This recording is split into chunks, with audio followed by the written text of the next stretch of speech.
নমস্কার বন্ধুরা, কেমন আছো সবাই? সুন্দরী সিম্পল লাইফ একটি নতুন ব্লগে তোমাদের সবাইকে স্বাগত জানাই।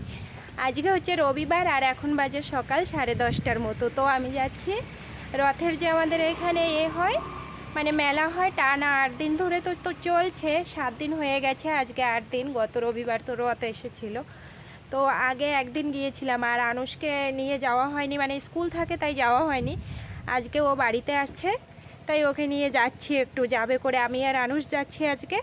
আর মা চলে গেছে অনেক সকাল সকাল, কারণ মা আমাদের সঙ্গে গেলে একটু পুজো টুজো হয় না, সকাল থেকে দেখবে, তো আমাদের সঙ্গে গেলে একটু দেরি হয়ে যাবে তাই। আজকে আর আনুষের বাবাকে ডেকে পাইনি, ফোন করেছিলাম, বলছে কাজে ব্যস্ত আছে, তোমরা চলে এসো। তাই আমি আর আনুষ একটা অন্য অটোতে উঠে চলে যাচ্ছি, আমাদের অটো আর পাওয়া হয়নি। তো চলো, অটোতে তো উঠেই পড়েছি, তোমাদেরকেও সঙ্গে করে নিয়ে যাচ্ছি। এইখানে টানা 8 দিন ধরে হবে আমাদের এখানে রথের মেলা। তো আজকে হচ্ছে লাস্ট দিন, আজকে রবিবার, আর আগামীকাল সোমবার দিন হবে উল্টো রথ।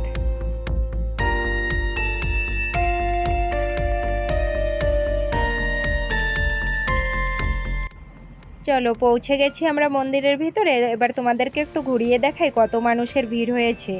দেখো, পুরো মন্দির ভরা, এত বড় একটা মন্দির, জায়গা ধরছে না। এটা হচ্ছে আমাদের এখানে দক্ষিণেশ্বর কালী মন্দির, এটাই হচ্ছে জগন্নাথ দেবের মাসির বাড়ি। এদিকে দেখো, চন্দন পরানোর জন্য আমরা দাঁড়িয়েছি, আনুষকে চন্দন পরিয়ে দিচ্ছে, কি দারুণ সুন্দর দেখাচ্ছে চন্দন পরানোর পরে। তারপরে জগন্নাথ দেবের মাসির বাড়িতে এসেছি, আর জগন্নাথ দেবকে দর্শন করব না সেটা কখনো হয়? তো দেখো, ঠাকুর দর্শন করতে চলে আসলাম। এদিকে দেখো, তিনজনকে কি দারুণ সুন্দর দেখাচ্ছে। চলো, এবার তোমাদের একটু রন্ধনশালা থেকে ঘুরিয়ে নিয়ে আসি। এটা হচ্ছে এখানে রন্ধনশালা, গোটা 1 সপ্তাহ ধরে চলছে, হাজার হাজার ভক্তদের জন্য রান্না। আর কত মানুষ একসঙ্গে কাজ করছে সেটাই দেখো।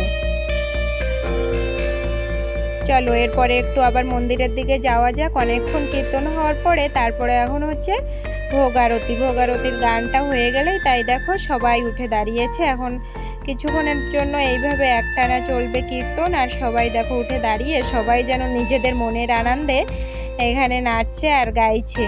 দেখতে তো কিন্তু বেশ লাগছে। তো বন্ধুরা, আমাদের আন্দামানের ছোট্ট একটা গ্রাম, সেই গ্রামে এই জগন্নাথ দেবের পুজোতে এত ভিড় হচ্ছে, তাহলে বলুন যেখানে বড় বড় জায়গা আর পুরীধামের অনুষ্ঠানে কেমন ভিড় হতে পারে। তো আমাদের এই ছোট্ট গ্রামের এই জগন্নাথ দেবের উৎসবের ভিড়টা আপনাদের কেমন লাগলো অবশ্যই কিন্তু কমেন্ট করে জানাবেন। যে যেখান থেকে দেখছেন অবশ্যই কিন্তু কমেন্ট করবেন, তাহলে আমি বুঝতে পারবো আমার ভিডিওটা কত দূরে গেল।